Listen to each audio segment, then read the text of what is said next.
जय Hind class 10th। आज हमारा लास्ट टॉपिक होने वाला है इलेक्ट्रिसिटी का, है ना। हम लोग इलेक्ट्रिसिटी के बारे में बहुत स्टार्टिंग से लेकर हर एक कंसेप्ट समझ चुके हैं। इवन तो अभी मैं तुमको एक फ्लो चार्ट डायग्राम में बता दूंगा, ठीक है, लास्ट में, कि कैसे हमने स्टार्टिंग की थी। जब हमने मतलब स्टार्टिंग में चार्ज के बारे में पढ़ा था, अगर अभी बताना चाहूँ मैं तुम्हें। फिर चार्ज के बाद फिर हम लोगों ने देखा था कि किस टाइप की इलेक्ट्रिसिटीज हो सकती हैं। फिर हमने उसमें स्टैटिक्स के बारे में जाना, इन्हीं चार्ज के थ्रू। फिर हमने इसी में करंट इलेक्ट्रिसिटी के बारे में जान लिया था। और फिर हमने देखा था कि अगर जो करंट इलेक्ट्रिसिटी होती है, उसमें हमने एक कंसेप्ट जाना था जो कि था तुम्हारा पोटेंशियल डिफरेंट या फिर इलेक्ट्रिक पोटेंशियल, इनके बारे में जाना।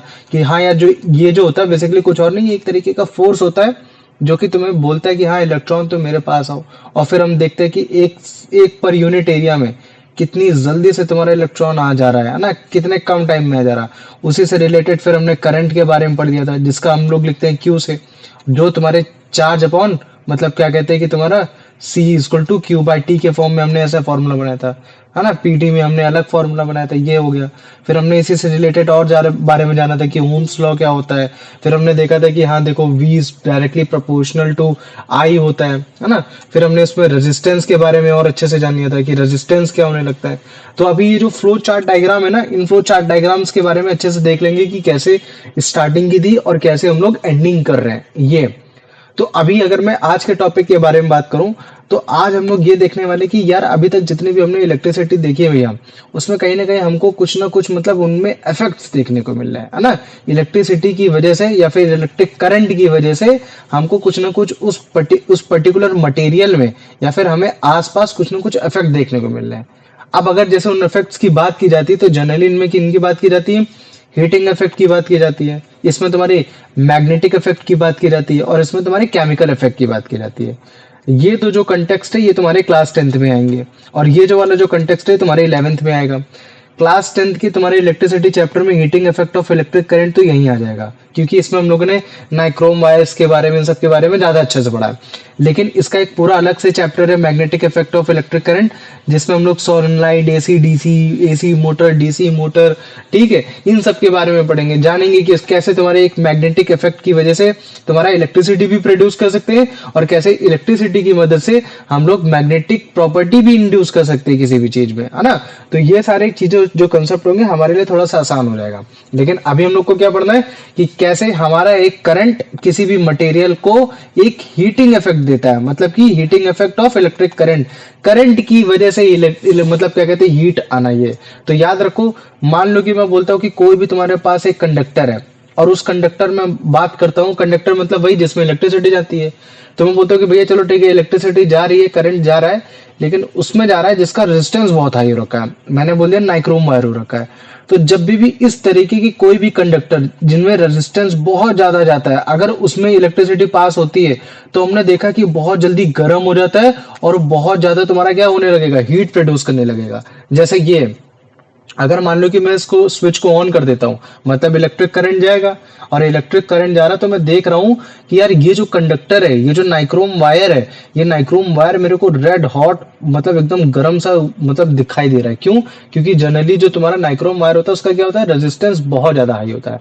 तो इसी को हम लोग बोलते हैं कि देखो, करंट की वजह से तुम्हारे उस कंडक्टर में मेरे को एक हीटिंग इफेक्ट देखने को मिला। और यहाँ हीटिंग इफेक्ट क्या है, किस चीज में हो रहा है, तुम्हारे एक नाइक्रोम वायर में हो रहा है, ये चीज है ना।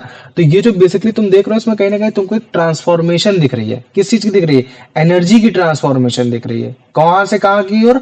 इलेक्ट्रिकल एनर्जी से हीट एनर्जी की ओर। इलेक्ट्रिकल एनर्जी भैया कैसे? इलेक्ट्रिकल एनर्जी तभी प्रोड्यूस होगी जब आपके इलेक्ट्रॉन मूव करेंगे, है ना, जब आपके करंट मूव करेगी। और बाद में वही जब करंट मूव करती है तो यार वो हीट के फॉर्म में चेंज हो जा रही है। तो इसका मतलब क्या है कि यार heating effect of electric current या फिर जो हीटिंग इफेक्ट ऑफ करंट है वो बेसिकली कुछ नहीं, उसमें हम लोग इलेक्ट्रिकल एनर्जी को हम लोग एक हीट एनर्जी में कन्वर्ट कर रहे हैं। ये कुछ वैसा ही होता है जैसे मान लो कि मैं मैकेनिकल एनर्जी से, अगर मान लो कि मैकेनिकल एनर्जी से अगर कुछ घिसने की कोशिश करूंगा तो एक हीट प्रोड्यूस होगी, और जब मैं घिस रहा हूँ तो बेसिकली वो एक फ्रिक्शन से ओवरकम करने की कोशिश करेगा। जैसे मान लो कि मैं बोलता हूँ कि एक लकड़ी से एक लकड़ी को खूब तेज तेज तेज तेज घूमो, घिसो घिसो घिसो, तो जैसे तुम घिसोगे तो तुमको पता चलेगा कि लकड़ी से आग निकलना स्टार्ट हो जाएगी, या फिर, है ना। तो बेसिकली क्यों? वो मैकेनिकल एनर्जी आग में मतलब हीट में कैसे कन्वर्ट हो गई? वो इसी वजह से क्योंकि वो फ्रिक्शन के अगेंस्ट काम कर रही थी।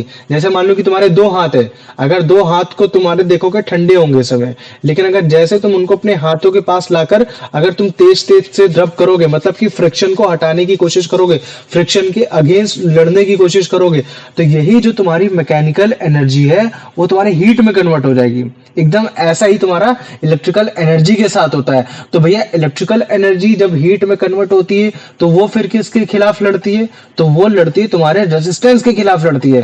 क्योंकि अगर मान लो कि इनबिल्ट अगर बात बोली जाती है तो तुम्हारे हमेशा कंडक्टर के अंदर कोई भी है ना, कंडक्टर के अंदर इनबिल्ट एक रेजिस्टेंस होता है, मतलब कि जो तुम्हारे इलेक्ट्रॉन को मूव नहीं करने देता, जो तुम्हारे इलेक्ट्रिसिटी को रोकता है ना। और अगर वो रोक रहा है और फिर भी इलेक्ट्रिसिटी बह रही है तो उसका मतलब क्या है कि कहीं ना कहीं हम लोग इस इलेक्ट्रिसिटी मतलब कि इस रेजिस्टेंस के अगेंस्ट काम कर रहे हैं। तो जैसे हम लोग मैकेनिकल एनर्जी में हीट कन्वर्ट को करने के लिए हम लोग फ्रिक्शन से लड़ते हैं, ठीक वैसे ही हम लोग जब इलेक्ट्रिकल एनर्जी से हीट एनर्जी में कन्वर्ट करते हैं तब हम लोग एक रेजिस्टेंस से लड़ते हैं। तो रेजिस्टेंस और फ्रिक्शन का रोल सिमिलर है ना, जो कि बेसिकली दोनों चीज क्या करने की कोशिश कर रहा है, हीट एनर्जी में कन्वर्ट करने की कोशिश कर रहा है। और ऐसा हमेशा नहीं होता कि जो तुम्हारी टोटल एनर्जी है कि ना वो पूरी की पूरी इलेक्ट्रिकल एनर्जी में पूरी की पूरी हीट एनर्जी में ही कन्वर्ट कर दूं, ऐसा नहीं है। थोड़ी सी लाइट एनर्जी में भी कन्वर्ट हो जाती है। जैसे तुम देखो इसमें जो तुम्हारा नाइक्रोम वायर जो जल रहा है, इसमें कहीं ना कहीं थोड़ी सी तुमको लाइट भी दिखाई दे रही होगी, एकदम ग्लोइश जो लाइट आ रही है ये, है ना।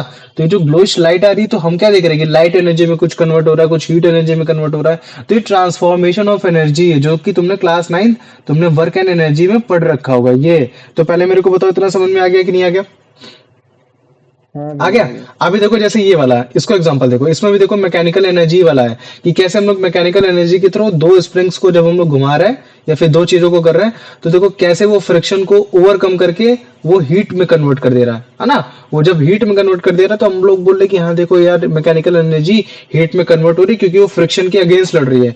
ठीक वैसे अगर कोई तार में अगर हीट आ रही तो हम लोग बोलते हैं कि यार देखो इलेक्ट्रिसिटी ना वो रेजिस्टेंस के खिलाफ लड़ रही है, इस वजह से उसमें क्या आ रही है, एक हीट आते हुए हमको दिखाई दे रही है ये, ठीक है। तो अच्छा ठीक है भैया, अगर मान लो कि मेरे को पता करना है कि किसी भी वायर में, है ना, किसी भी वायर में खासकर एक रेजिस्टेंस वायर जिसमें मतलब ज्यादा रेजिस्टेंस होता है उसमें मेरे को कितनी हीट प्रोड्यूस होते हुए दिखेगी अगर उसमें कोई ना कोई इलेक्ट्रिक करंट बह रहा होगा तो। कम ज्यादा वो बात की बात होगी, लेकिन अगर मुझे जानना है कि एक रेजिस्टेंस वायर में अगर एक इलेक्ट्रिक करंट बह रहा है तो मेरे को कितनी हीट प्रोड्यूस होते हुए दिखाई देगी। तो चलो मान लेते कि एक कंडक्टर है ना, जैसे मान लो कि कोई भी रेजिस्टेंस वायर है उसमें करंट दौड़ रहा है। तो ऑब्वियस ही बात है अगर करंट दौड़ रहा है तो मतलब कि करंट किसके अगेंस्ट काम कर रहा है, रेजिस्टेंस के अगेंस्ट काम कर रहा है। और रेजिस्टेंस के अगेंस्ट काम कर रहा है इसका मतलब कि काम करना है, इसका मतलब क्या, बिना काम के तो आगे बढ़ नहीं पाएगा। तो एक काम करते हैं हम लोग करंट की हम वर्क को निकाल लेते हैं। अगर हम लोग करंट के वर्क को निकाल लेंगे तो हमारे लिए थोड़ा सा आसान हो जाएगा। जैसे यहाँ देखो, यहाँ क्या हो रहा है कि तुम्हारा ये जो तुम्हारा रेजिस्टेंस है इस करंट को रोक रहा है कि मत जाओ, लेकिन ऐसा तो है नहीं, करंट फिर भी आगे जा रहा है। इसका मतलब क्या है कि तुम्हारा जो करंट है वो काम कर रहा है। तो अभी हम लोग क्या निकालने वाले कि करंट कितना काम कर रहा है, कितनी एनर्जी को ट्रांसफर करने की कोशिश कर रहा है।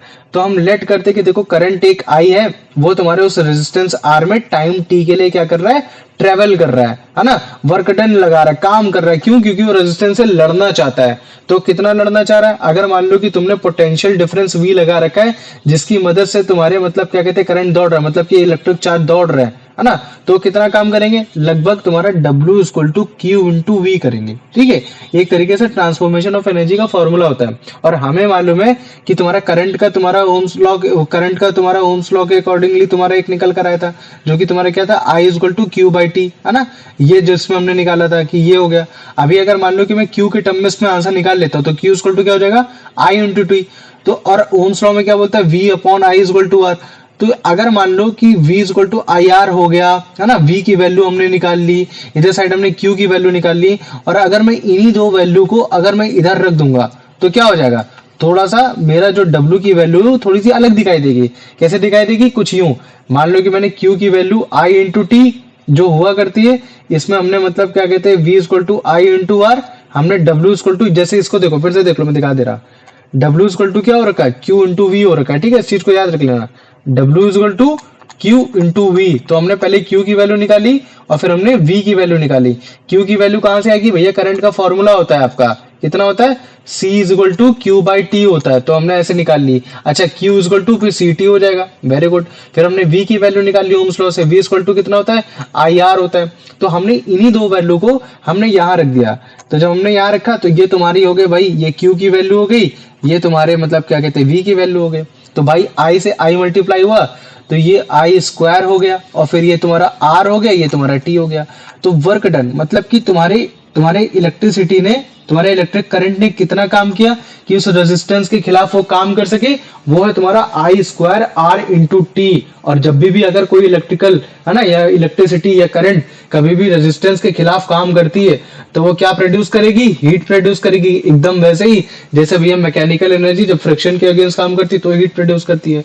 तो मान लो मैं बोलता हूं कि जो तुम्हारी बेसिकली इसमें जो वर्क डन किया, जो इलेक्ट्रिसिटी ने काम किया, जिसकी वजह से टोटल तुम्हारी हीट एनर्जी प्रोड्यूस हुई वो टोटल हुई, तो इसका मतलब है कि वर्क डन को मैं तुम्हारे हीट के इक्वल रख सकता हूं। तो यही तुम W को क्या रख सकते हो, तुम H के फॉर्म में भी लिख सकते हो कि हाँ देखो जो तुमने काम किया वो टोटल भाई वैसा ही, कि जैसे मान लो कि बोलता हूँ कि मैकेनिकल एनर्जी ने तुम्हारे फ्रिक्शन के अगेंस्ट काम किया तो तुम्हारी हीट एनर्जी प्रोड्यूस हुई, तो ठीक है वैसे बोलता हूँ कि अगर तुम्हारे करंट ने रेजिस्टेंस के अगेंस्ट काम किया तो तुम्हारी हीट प्रोड्यूस हुई। तो ये हमने W की वैल्यू जो निकाली क्या है तुम्हारी, ये करंट का काम है जो कि बेसिकली उसने रेजिस्टेंस के खिलाफ किया।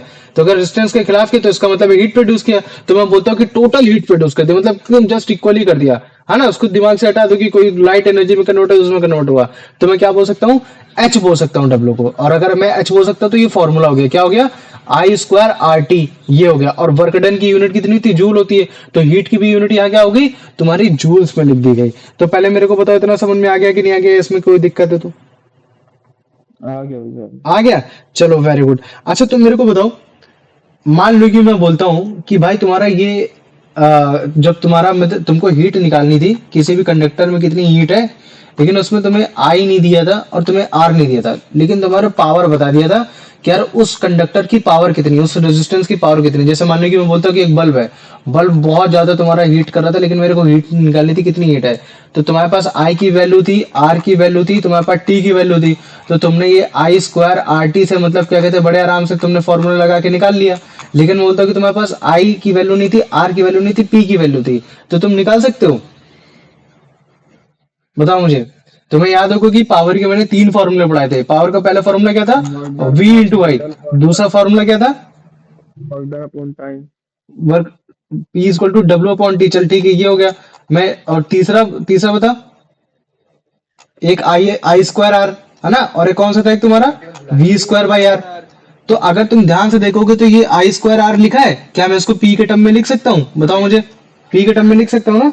तो यही चीज मैं बताना चाह रहा हूँ कि अगर P इंटू टी कर दोगे और इसको H लगा दोगे तो भी तुम बड़े आराम से बता सकते, तो भी तुम बड़े आराम से बता सकते हो कि हाँ देखो मतलब क्या कहते हैं कि कितना उस पर्टिकुलरली मतलब क्या कहते हैं कि वो जो तुम्हारा कंडक्टर है या जो रेजिस्टेंस है उसमें कितना तुम्हारा इलेक्ट्रिक मतलब कितना हीट जनरेट हो रही है, ठीक है। तो अगर पावर के टर्म में अगर क्वेश्चन में आ जाता है तो कंफ्यूज मत होना, यहाँ जो आई स्क्वायर आर है तुम उसको पी के इक्वल रख सकते हो, है ना, क्योंकि पावर का एक फॉर्मूला ही है ना। समझ में आ गया कि नहीं आ गया, पहले मेरे को इतना बताओ।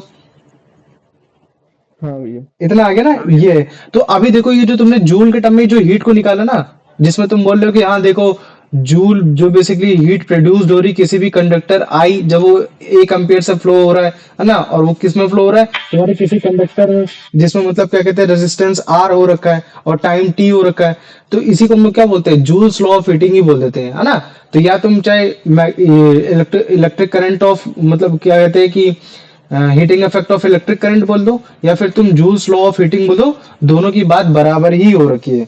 क्या हो रखी है, दोनों की बात बराबर ही हो रखी है। तो पहले मेरे को बताओ इतना समझ में आ गया कि नहीं आ गया, हाँ भैया। आ गया। तो अभी अगर तुम ध्यान से फॉर्मूले को देखोगे जो कि ये तुम्हारे यहाँ आई टू लिख रखा है, आई टू नहीं तुम्हारा आई स्क्वायर हो रखा है, आई स्क्वायर आर टी, तो हम देख सकते हैं यार ये जो तुम्हारा एच है ये एच क्या है, डायरेक्टली प्रोपोर्शनल है, किसके प्रोपोर्शनल है, तुम्हारे ये आई के प्रोपोर्शनल है, ठीक वेरी गुड भैया। लेकिन आई के स्क्वायर के प्रोपोर्शनल, तो हम क्या लिखते हैं स्क्वायर ऑफ करंट, है ना, कि स्क्वायर ऑफ करंट के डायरेक्टली प्रोपोर्शनल है।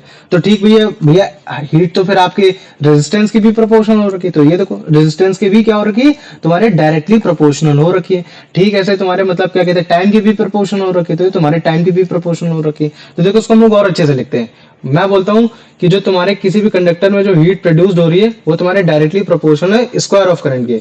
तो तुम उसको कैसे लिखोगे, कुछ इस तरीके से लिखने की कोशिश करोगे।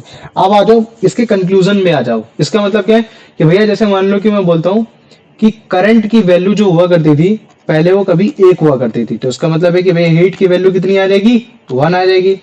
लेकिन मैं बोलता हूँ कि भैया करंट की वैल्यू अब एक से होकर 2 हो गई। अच्छा, एक से होकर 2 हो गई तो कोई दिक्कत नहीं, फॉर्मूले में रखा तो जब तुमने निकाला वैल्यू हीट की तो तुम्हारी कितनी आ गई 4, पहले कितनी थी 1, तो मतलब कितना हो गया 4 गुना बढ़ गया ये। तो इसका मतलब तुम क्या बता सकते हो कि अगर भैया मैं करंट को डबल कर देता हूँ, है ना, तो मेरा जो हीट है, जो उस पर्टिकुलर कंडक्टर में जो हीट है वो भी कितना 4 गुना बढ़ जाएगा। और अगर मान लो कि इसी इसी करंट को मैं आधा कर देता हूं तो जो मेरा करंट भी क्या हो जाएगा, वो 4 गुना कम हो जाएगा, मतलब कि 1/4 हो जाएगा ये। तभी तुमने जैसे ही करंट को हाफ किया वैसे ही तुम्हारा क्या हो गया, जो हीट थी वो भी तुम्हारी 1/4 हो गई। तो ये कंक्लूजन है जो मैं हमेशा स्टार्टिंग से कराते हुए आ रहा हूँ। तो पहले मेरे को बताओ इतना समझ में आ गया कि नहीं आ गया, ये पहला वाला टर्म आ गया। ठीक ऐसे ही देखो तुम्हारा मतलब क्या कहते हैं दूसरा वाला है कि भैया किसी भी कंडक्टर में हीट उतनी ही प्रोड्यूस्ड होगी जितना उसमें रेजिस्टेंस है, क्योंकि मतलब कि डायरेक्टली प्रोपोर्शनल है, यहाँ स्क्वायर वाला रूल नहीं है। इसका मतलब क्या है कि अगर आपने रेजिस्टेंस को डबल कर दिया, रेजिस्टेंस को डबल कैसे कर सकते हैं भैया, हमने देख रखा है कि resistance is directly proportional to length, है ना। अगर मान लो कि आप मतलब क्या कहते हैं लेंथ को बढ़ा दोगे तो रेजिस्टेंस बड़ा हो जाएगा। तो अगर जैसे तुमने रेजिस्टेंस को डबल किया तो वैसे उसमें जो हीट होगी वो भी क्या हो जाएगी, डबल हो जाएगी। और इसका मतलब है कि अगर भैया जैसे मैं रेजिस्टेंस को आधा कर दूं तो क्या, तो भैया हीट भी कैसी हो जाएगी, जस्ट उसके आधे हो जाएगी। ये है, तो इस चीज को समझ जाओ। तो पहले मेरे को बताओ ये जो हीट और जो रेजिस्टेंस के बीच में जो मैंने प्रोपोर्शनलिटी का साइन बताया, इतना समझ में आ गया कि नहीं आ गया, हाँ भैया। आ गया ना ये। तो इसका मतलब मैं क्या समझ सकता हूँ कि यार करंट ज्यादा हीट उसी में प्रोड्यूस होने वाली है जिसमें मतलब क्या कहते हैं ज्यादा रेजिस्टेंस है ना, एज कंपेयर टू उस वायर में जिसमें रेजिस्टेंस क्या हो रखा है, कम हो रखा है ना, ये चीज हो गया। तो अगर तुमने देखा होगा तो क्या भैया मैं रेजिस्टेंस को घटा बढ़ा सकता हूँ, तो हाँ भैया हमने कॉम्बिनेशन ऑफ रेजिस्टेंस में पढ़ रखा है कि अगर मान लो कि मैं रेजिस्टेंस को सीरीज में लगा दूं, क्या लगा दूं, अगर सीरीज में लगा दूं तो वो उसमें रेजिस्टेंस बढ़ जाएगा, और जैसे ही रेजिस्टेंस बढ़ जाएगा तो जो करंट उसमें से बहेगा वो हीट को क्या करेगा, और ज्यादा बढ़ा देगा। क्यों, क्योंकि भैया अभी मैंने देखा कि heat is directly proportional to resistance हो गया ये। तभी तुम देखो यहाँ क्या लिख रखा है कि अगर मान लो कि 2 सिमिलर रेजिस्टेंस है, अगर मैंने उनको सीरीज में लगा दिया तो कंबाइन करने के बाद जो रेजिस्टेंस क्या हो जाएगा, वो डबल हो जाएगा, R equal to R1 plus R2 में, जिसकी वजह से क्या हो जाएगा कि जो तुम्हारा जो हीट है वो भी क्या हो जाएगी, जस्ट डबल हो जाएगी। और अगर मान लो कि इसी रेजिस्टेंस को आप पैरेलल में लगा देते भैया, तो पैरेलल में लगाने से क्या हो जाता है, रेजिस्टेंस आपका आधा हो जाता है। और अगर आपका रेजिस्टेंस आधा हो गया तो इसका मतलब है कि आपकी हीट भी क्या हो जाएगी, आधी हो जाएगी। इसी वजह से जो आपके सीरीज में अगर कहीं रेजिस्टेंस लगा है तो उस वाले सर्किट में ज्यादा हीट देखने को मिलती है एज कंपेयर टू उस वाले इलेक्ट्रिकल सर्किट में जिसमें तुम्हारे मतलब क्या कहते हैं जो रेजिस्टेंस है वो तुम्हारे पैरेलल में लगे हुए हैं। तो इसमें बताओ, इसमें किसी को कोई दिक्कत है, नहीं, आ जाओ। तो सबसे पहले हमने देख लिया कि भाई तुम्हारा directly proportional to the square of current, फिर हमने देख लिया directly proportional to the resistance. अब तीसरा क्या है भैया, heat is directly proportional to time, की मतलब कितने समय के लिए उसमें मतलब क्या कहते हैं कि करंट फ्लो हो रहा है ना। तो अगर मान लो कि मैं बोलता हूं कि भैया अगर डायरेक्टली प्रोपोर्शनल है, इसका मतलब है कि अगर किसी भी कंडक्टर से किसी भी रेजिस्टेंस से अगर करंट पास हो रहा है वो टाइम टी से दुगना हो गया, डबल टाइम हो गया, तो जो हीट भी जो प्रोड्यूस हो रही होगी वो कितनी हो रही, जस्ट डबल हो रही होगी। और अगर मान लो कि टाइम आधा हो गया मतलब कि कम समय के लिए हो रहा है, तो फिर आपका हीट भी कैसे दिखाई देगा, आपको कम समय के लिए ही आपको मतलब क्या कहते हैं कि हीट देखने को मिलेगी। ये चीज है, तो इस चीज को हमेशा याद रख लो, है ना।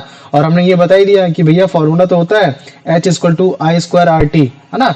लेकिन काफी बार क्या होता है कि हमें रेजिस्टेंस और टाइम तो हमें दिया होता है लेकिन करंट हमें नहीं मालूम हुआ होता है।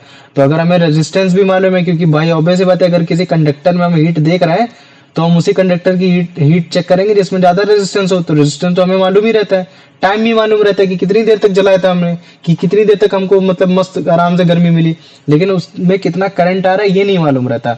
उसके बदले में हमें क्या पता चल जाता है कि यार उस अप्लायंस के पीछे तुम्हारा पावर लिखा रहता है। जैसे तुम्हारे हीटर के पीछे क्या लिखा होगा, एक पावर लिखा होगा ये। तो अगर तुम्हें पता लगाना है कि उसमें कितनी हीट जनरेट हो रही है तो तुम क्या करोगे, बस कुछ नहीं भैया पावर का फॉर्मूला लगा देना, P equal to I square R होता है, तो I स्क्वायर R होता है, तो आपने जस्ट इसको रखा तो तुम इसको ऐसे बोल सकते हो कि हाँ H equal to P into T हो गया। तो यहाँ जो E है वो तुम्हारा एक एनर्जी कंज्यूम्ड के बारे में बता रहा है कि तुम कितना एनर्जी कंज्यूम मतलब कि कितना काम कर रहे हो, और जितना काम करो उतना ही तुम हीट प्रोड्यूस कर रहे हो। तो ये H equal to E equal to W हो गया। ये सारी मतलब क्या बात बराबर ही हो गई। तभी जैसे घर वाले बोलते हैं कि ज्यादा देर तक हीटर में चलाओ बिजली का बिल आएगा, है ना। क्यों आएगा?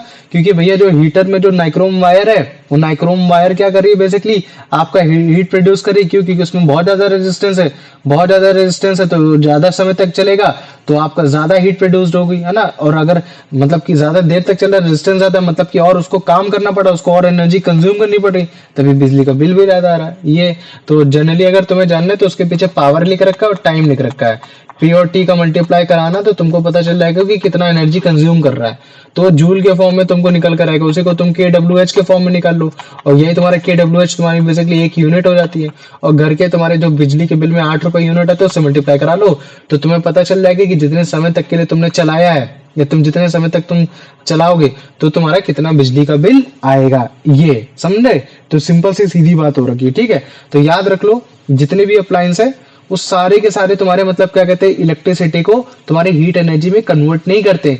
ये केवल तुम्हारे पूरी की पूरी या फिर पूरी की पूरी कभी भी हीट एनर्जी में कन्वर्जन भी नहीं होता। कुछ तो लाइट के फॉर्म में हो जाता है, तो हमें समझ में आ जाता है, लेकिन हम हमेशा ये ऐसा नहीं बोलेंगे कि भैया किसी भी चीज में अगर इलेक्ट्रिसिटी बह रही है तो वो अपनी ज्यादातर चीज अपनी हीट एनर्जी में ही कन्वर्ट कर देता है ना। ये केवल हीट एनर्जी उन्हीं अप्लायंसेज में कन्वर्ट करेगा जो बेसिकली जिनमें रेजिस्टेंस बहुत ज्यादा है। तो जो भी ऐसे अप्लायंस होते हैं जिनमें रेजिस्टेंस बहुत ज्यादा होता है उनको हम लोग बोलते हैं इलेक्ट्रिकल हीटिंग अप्लायंस। क्या बोलते हैं? इलेक्ट्रिकल हीटिंग अप्लायंस, कि जिसमें आप इलेक्ट्रिसिटी को भेजोगे तो आपको एक हीट एनर्जी देखने को मिलेगा। अदरवाइज अगर मान लो कि मैं एक इलेक्ट्रिकल अप्लायंस है, जैसे मान लो कि फैन है, उसमें अगर मैं इलेक्ट्रिकल एनर्जी भेजूं, है ना, इलेक्ट्रिसिटी भेजूं, तो क्या मेरे एकदम वैसे नाइक्रोम वायर जैसा ही वो तुम्हारा हीट एनर्जी देने लगेगा? नहीं, ऐसा तो नहीं होगा, है ना। वो रादर देन अपना काम करेगा, लेकिन फिर भी हम देखेंगे कि कुछ समय के बाद जो फैन हो जाएगा वो गर्म हो जाएगा। तो हम क्या देख रहे हैं कि हीट तुम्हारी वहां इलेक्ट्रिकल एनर्जी एक मैकेनिकल एनर्जी में कन्वर्ट हो रही है और थोड़ी बहुत हीट एनर्जी में कन्वर्ट हो रही है, लेकिन तुम्हारी मतलब क्या कहते हैं टोटल तुम्हारी हीट एनर्जी में कन्वर्ट नहीं हो जा रही है ना। तो इस चीज को हमेशा याद रख लेना कि जो तुम्हारा जो कभी भी अगर इलेक्ट्रिक करंट तुम्हारे कोई भी ऐसी चीज को अगर एकदम हीट प्रोड्यूस कर दे रहा है, मतलब कि वो जो अप्लायंस है उसमें कहीं ना कहीं तुम्हारा मतलब क्या कहते हैं जो रेजिस्टेंस है वो बहुत ज्यादा हो रखा है। जैसे कि इलेक्ट्रिकल हीटर, इसमें इलेक्ट्रिसिटी पास करोगे हीट दिखाई देगी। इलेक्ट्रिकल केटल, इसमें इलेक्ट्रिसिटी पास कराओगे हीट दिखाई देगी। हेयर ड्रायर में देखोगे तो हीट तुमको दिखाई देगी। इमल्सन नॉड में देखोगे या गीजर में देखोगे तो तुमको एक हीट दिखाई देगी। तो तुमको तुरंत समझ आना है कि यार अगर इस तरीके की चीजों में अगर मेरे को हीट दिखाई दे रही है तो इसका मतलब है कि इलेक्ट्रिक करंट कोई एक ऐसी जगह से जा रहा है जिसका रेजिस्टेंस क्या हो रखा है, बहुत ज्यादा हो रखा है। ये तभी इसी वजह से जो अप्लायंस है वो तुरंत हीट हो जा रहा है। तो इस तरीके के अप्लायंस को हम लोग क्या बोल देते हैं? इलेक्ट्रिकल हीटिंग अप्लायंस बोल देते हैं। क्या बोलते हैं? Electrical heating appliance. लेकिन अगर मान लो कि कोई एक ऐसे अप्लायंसेस हो रखे हैं जिनमें इलेक्ट्रिसिटी तो जा रही है लेकिन वो ज्यादातर हीट में कन्वर्ट नहीं हो रही, वो कोई ना कोई और दूसरे फॉर्म की एनर्जी में कन्वर्ट हो जा रही है। मान लो कि तुमने इलेक्ट्रिसिटी को ऑन किया, तुम्हारा फैन चलने लगा, फैन चल रहा है तो वो तुम्हारी एक मैकेनिकल एनर्जी में, मतलब कि तुमने इलेक्ट्रिकल एनर्जी से मैकेनिकल एनर्जी में कन्वर्ट किया, लेकिन तुम देखते हो क्या पूरी की पूरी मैकेनिकल एनर्जी में कन्वर्ट हो गया? नहीं। क्यों? क्योंकि जब थोड़ी देर बाद जब तुम छूते हो फैन को तो तुमको उसमें से गर्म दिखाई देता है, तो तुमको पता चलता है कि अच्छा देखो थोड़ा बहुत तो हीट में भी कन्वर्ट हो रहा है ना। तो हीट में कन्वर्ट होना, थोड़ा सा मैकेनिकल एनर्जी में कन्वर्ट होना, वो टोटली इस चीज पर डिपेंड करता है कि तुम्हारा अप्लायंस में रेजिस्टेंस कितना हो रखा है। समझ में आ गया कि नहीं आ गया कि कितना रेजिस्टेंस हो रखा है? ये अभी अगर जैसे तुमको ये तुम्हारा ये अगला वाला चैप्टर का है जिसको तुम्हारा इंड्यूस करंट बोलते हैं, इसमें अगर ध्यान से देखोगे तो ये बेसिकली टॉपिक का तो नहीं है, फिर भी दिखा दे रहा। देखो जैसे तुम इसको मतलब क्या कहते हैं कि जनरली ये जो तुम्हारा इंड्यूस करंट, जो मतलब क्या कहते हैं कि ये जो तुम्हारा इंड्यूस करंट है, अगर इसके अंदर अगर मैं कुछ भी अगर मेटल की चीज डालता हूँ तो देखो जस्ट ग्लो होने लगता है ना। तो ये ग्लो क्यों हो रहा है? तुम बोलोगे कि भैया भैया अगर इसमें हीट आ रही है तो उसका मतलब है कि इससे इलेक्ट्रिसिटी वो हो रही है ना। क्या हो रही है? इससे इलेक्ट्रिसिटी जा रही होगी पक्का। तो देखो ये जो तुम्हारी ये जो कॉइल थी ना, ये जो जिसके अंदर से तुम्हारा निकाला जा रहा था, ये सारी चीज तुम्हारी निकाली जा रही थी, उसमें मतलब क्या कहते हैं बहुत ज्यादा मतलब क्या कहते हैं कि एक इंड्यूस्ड करंट था। वो इंड्यूस्ड करंट क्या कर रहा था? इंड्यूस मतलब कि दूसरे को करंट दे देना एक तरीके से। तो ये जो तुम्हारा मेटल था उसमें करंट आ जा रहा था। अब जो उसमें करंट आ जा रहा था तो करंट फ्लो हो रहा था, तो जिस हिसाब से तुम्हारा वो जो अंदर का मेटल था, वो अगर मेटल उसमें ज्यादा रेजिस्टेंस था तो वो जल्दी गर्म हो गया, वो उसमें कम रेजिस्टेंस था तो वो थोड़ा कम गर्म हो जाएगा, ये है ना। तो ये देखो यही ऐसे करके दिखाया जा रहा है। ये देखो कॉपर की प्लेट थी, कॉपर की प्लेट के अंदर मतलब क्या है, कॉपर की प्लेट में बहुत ज्यादा करंट है, जिसकी वजह से मतलब बहुत ज्यादा इंड्यूस करंट है, जिसकी वजह से जैसे मैंने उसको अंदर डाला, जैसे उसके अंदर डाला तो ठीक वैसे ही मतलब क्या कहते हैं कि जो तुम्हारा दूसरा जो मेटल था उसके अंदर इलेक्ट्रिसिटी आई, और वो इलेक्ट्रिसिटी क्या कर रही है कि उसके रेजिस्टेंस से लड़ने की वजह से क्या हो जा रहा है कि तुरंत मतलब क्या कहते हैं उसको मेल्ट कर दे रही है, तुरंत उसको मतलब गर्म कर दे रही है ये। तो ये तुम्हारा इंड्यूस करंट, ये सारी चीजें क्या होती है बाद में पता चलेगा, है ना। तो बस केवल अभी इतना जानो कि कोई भी अगर इलेक्ट्रिकल अप्लायंस है, अगर मैं उसको बोलता हूँ कोई एक हीटिंग एलिमेंट है, कोई एक उसमें तुम्हारा इलेक्ट्रिकल हीटिंग अप्लायंस है, तो इसका मतलब है कि उसमें कहीं ना कोई एक ऐसा मटेरियल है जिसमें रेजिस्टेंस बहुत ज्यादा है, जिसमें इलेक्ट्रिकल एनर्जी जा रही है, जो कि डायरेक्टली किसको कन्वर्ट कर रही है, थोड़ी सी हीट एनर्जी थोड़ी सी लाइट एनर्जी में कन्वर्ट कर रही है ना। लेकिन ऐसा कभी भी नहीं होता है कि तुम्हारा जो टोटल जो तुम्हारी इलेक्ट्रिसिटी जब भी रेजिस्टेंस के खिलाफ लड़ेगी तो टोटल हीट एनर्जी में ही कन्वर्ट कर देगी, थोड़ी बहुत लाइट एनर्जी इन सब में भी कन्वर्ट कर देगी। तो पहले मेरे को बताओ इतना समझ में आ गया कि नहीं आ गया, या इसमें किसी को कोई डाउट है? आगे भैया। आ गया। चलो आ जाओ, अब इसका आंसर बता दो। ये मतलब क्या कहते हैं, यान, यान बताओ।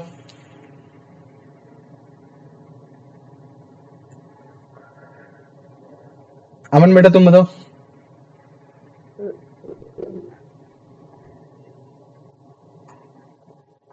अमन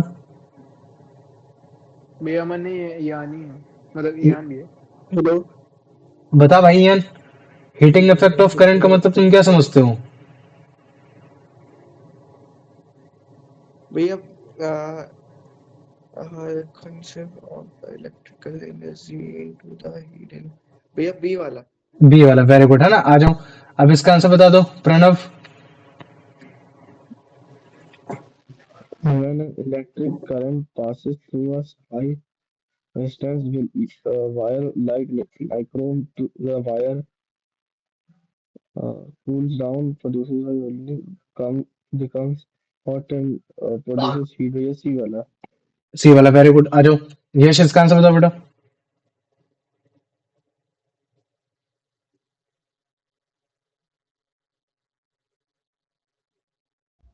The role of resistance in electrical circuit is similar to the role of which of the following in mechanism: force, pressure, friction, velocity.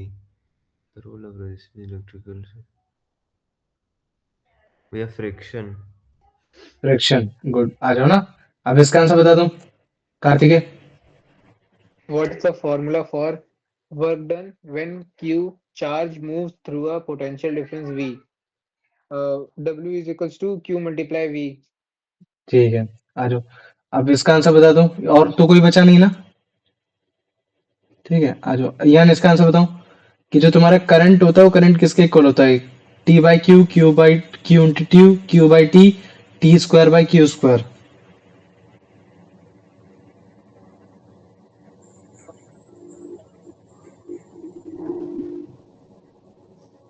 भैया स्क्रीन, अच्छा भैया स्क्रीन नहीं दिख रही। चलो ठीक है, तुम बताओ मेरे को Pranav. From the definition of current is given by I is equal to TQ, I is equal to Q into T, I is equal to Q upon T, D, I is equal to T upon Q square। भैया B वाला। B वाला, अच्छा। तुम बताओ मेरे को जरा यश, current current क्या होता है बेसिकली? बताए, कितने कम टाइम में कितने चार्ज जा रहे हैं, है ना, एक सेकंड में कितने तेरे चार्ज जा रहे हैं। तो तूने बी वाला बोला है, समझा। आ जाओ, इसका आंसर बताओ Kartik. The relation between charge, current, and time is Q is equals to I by T. Q is equals to I plus T. Q is equals to I multiply T. भैया C वाला। सी वाला, आ जाओ, अब इसका answer बता दो। मतलब क्या कहते हैं यान, कि ओम्स लॉ के अकॉर्डिंग जो पोटेंशियल डिफरेंस होता है वो किसके इक्वल होता है? I upon R, R upon I, I into R, I plus R. भैया हम्म। हमें पढ़ा है भैया बी वाला आई इंटू आर। बी क्यों बोल रहा है, सी बोलना। अच्छा आ सी जाओ, है। अब इसका आंसर बताओ प्रणव।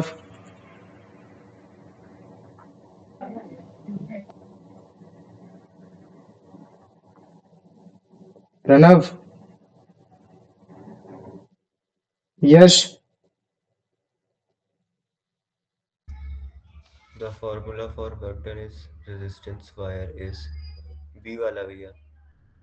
पढ़ो। B वाला W अब is पढ़ो equal तो to बेटा। I square into R into T। Good, आ जाओ। कार्तिक, इसका आंसर बताओ। When all the electrical energy is converted into heat energy, the heat produced H is given by H is equals to I square multiply R multiply T. Good, आ जाओ। अब यान इसका answer बताओ कि कौन सा लॉ तुम्हारा मतलब basically H equal to I R square T को बोला जा सकता है। वो है Ohm's law, Newton law, Joule law of heating, Faraday law. भैया भैया इसका वो होगा A Joule's law of heating C. Good, आ जाओ। अब इसका आंसर बता दो प्रणव कि जूस लॉ ऑफ हीटिंग के अकॉर्डिंगली हीट डायरेक्टली प्रोपोर्शनल होती किसके, केवल आई के, केवल आर के, केवल टी के, या फिर आई स्क्वायर के, आर के और टी के भी। प्रणव नहीं है। ठीक है, तुम बताओ बेटा। यश। B वाला I square R and T। हम्म। आ जाओ कार्तिक, इसका आंसर बताओ। If the current is double, the heat produced become बताओ। 4 times. 4 टाइम्स है ना, क्योंकि भैया वो आई स्क्वायर के डायरेक्टली प्रोपोर्शनल हो रखा है, तो जस्ट उसका स्क्वायर करना पड़ेगा। आ जाओ। अब यान मुझे इसका आंसर बताओ कि अगर मान लो कि मैंने रेजिस्टेंस को डबल कर दिया तो फिर हीट कितनी हो जाएगी उस कंडक्टर में। आधा हो जाएगा, डबल हो जाएगा, या 4 टाइम हो गया, या फिर अनचेंज हो जाएगा। अगर मान लो कि मैं इनका रिलेशन ऐसे लिखता हूँ कि हीट इज डायरेक्टली भैया प्रोपोर्शनल टू रेजिस्टेंस, तब बताओ। तब तो हाफ हो जाएगी। हाफ हो जाएगी अगर मान लो कि मैंने रेजिस्टेंस को डबल कर दिया यहाँ तो। अगर मैंने यहाँ रेजिस्टेंस को डबल कर दिया तो हीट हाफ हो जाएगी। तुम बताओ यश। नहीं डबल हो जाएगी। डबल हो जाएगी ना ये। आ जाओ, अब इसका आंसर बताओ कार्तिक।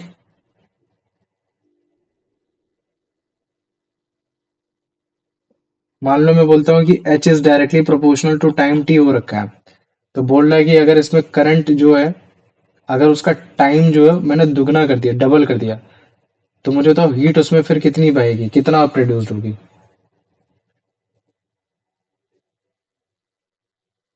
चलो यश तुम बताओ। यश नहीं, सॉरी यान, तुम बताओ मुझे। मान लो कि H is directly proportional to T है, इसमें मैंने किसी भी कंडक्टर में जो तुम्हारा करंट जा रहा था उसका टाइम मैंने थोड़ा बढ़ा दिया, कितना बढ़ा दिया, जस्ट डबल कर दिया पहले से। तो मेरे को बताओ अब उसमें हीट पहले से क्या होगी, आधी हो जाएगी, या डबल हो जाएगी, या फिर 4 टाइम हो जाएगी, या फिर 1/4 हो जाएगी। भैया सी वाला हो जाएगा। तुम बताओ मेरे और को डबल जरा। कर दी ना। भैया 1/4 होगी। अच्छा तुम बताओ जरा। यश डबल बेटा। होगी डबल। अबे गधो, साफ साफ लिख रखा है H is directly proportional to T, फिर भी कह रहे हो कि 4 टाइम्स हो जाएगी। पता नहीं कैसे 4 टाइम्स हो जाएगी। क्लास में एक्टिव का हूँ, बात तो यही ना। आओ जरा इसका आंसर बताओ कार्तिकेय। बात कर लो। For a given current, more heat is produced in a wire having high resistance. High resistance, आ जाओ, गुड। अब इसका आंसर बता दो ज्ञान।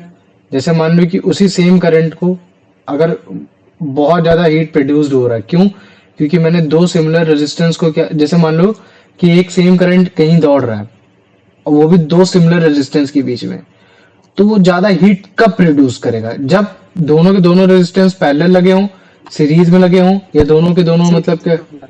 सीरीज में लगे सीरीज हों। में गुड होगा। है ना ये। आ जाओ, अब इसका आंसर बता दो यश। When only power P and time T are known, heat energy is calculated using E is equal to P upon T, E is equal to P into T, E is equal to T upon P is equal to P plus T।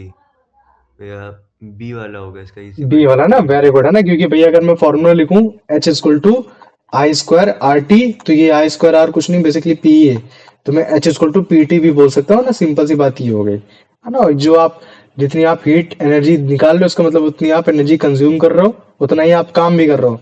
तो W is equal to E is equal to तुम H is equal to P into T बोल सकते हो ना, simple सी बात हो गई, ये हो गया। आ जाओ अब इसका आंसर बता दो।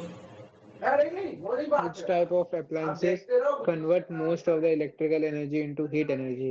हम्म, Electric fans, electric motors, electrical heating appliances, electric generators. Base E वाला।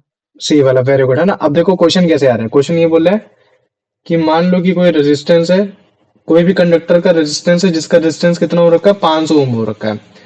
उसमें से अगर मैं पोटेंशियल डिफरेंस 250 वोल्ट का देता हूँ, है ना, तो मुझे बताओ कि इसमें करंट कितना जाएगा, उसमें से कितना हीट प्रोड्यूस्ड होगा अगर मैं उसको केवल 10 सेकंड के लिए चलाता हूँ तो। क्वेश्चन समझ पा रहे हो कि नहीं समझ पा रहे हो, पहले मेरे को इतना बताओ।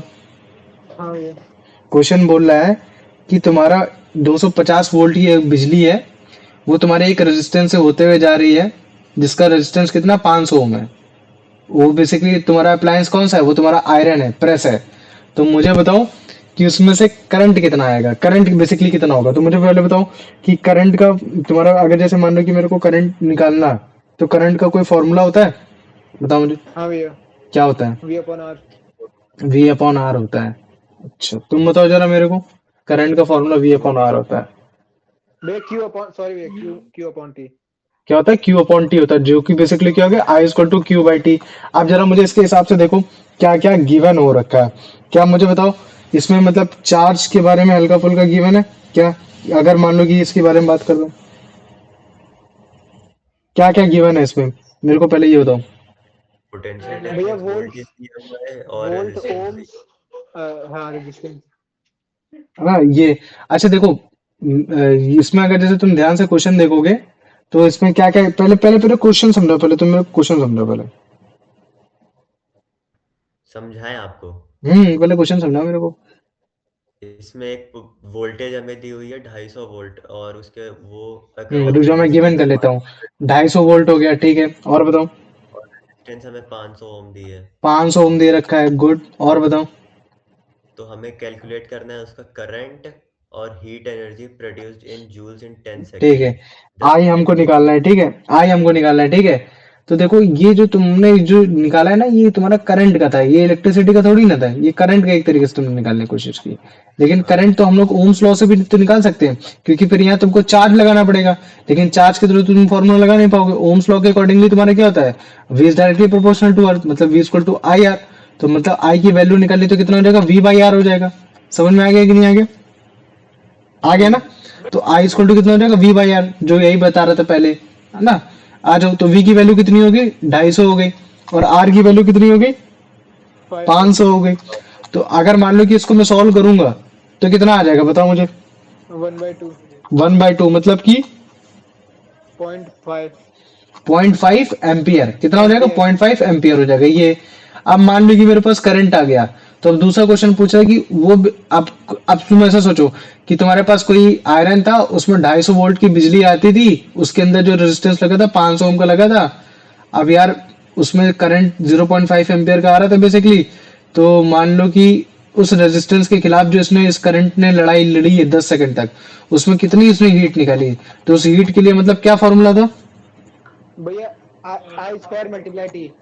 आई square multiplied by T. Multiply T। गधे आर टी कहाँ हो गया, R multiply T। R multiply T ना। तो आई की वैल्यू कितनी है, 0.5, 0.5 का होल स्क्वायर किया, फिर उसके बाद मल्टीप्लाइड बाई आर, आर कितना है 500 है, और टाइम कितना है 10। 10 सेकेंड। 10 सेकंड। टाइम को हमेशा सेकंड में ही रखना है, ठीक है ये। अभी अगर तुम इसको सॉल्व करोगे तो ओवरऑल ये लगभग आ जाएगा तुम्हारा 250, कितना आ जाएगा 250 आ जाएगा, और 1250, ठीक है ये। तो इसमें क्या यूनिट लगाओगे, जूल। जूल, है ना। तो इसका मतलब क्या है कि भैया एक मेरे पास प्रेस था जिसमें 250 वोल्ट की, मतलब क्या कहते हैं कि बिजली आ रही थी, और वो जो आयरन था जो मेरे पास प्रेस था उसमें 500 ओम का रेजिस्टेंस था। तो मेरे को पता चला कि जो उसमें करंट लड़ाई लड़ रहा है वो तुम्हारा 0.5 एम्पियर का करंट लड़ाई लड़ रहा है।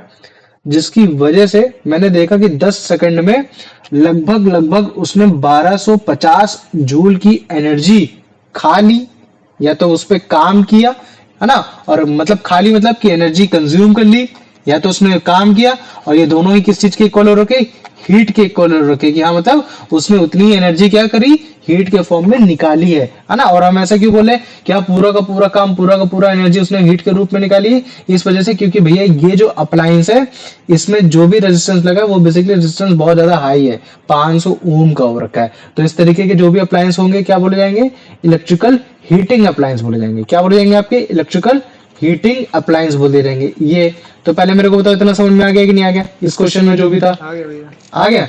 चलो ठीक, वेरी गुड।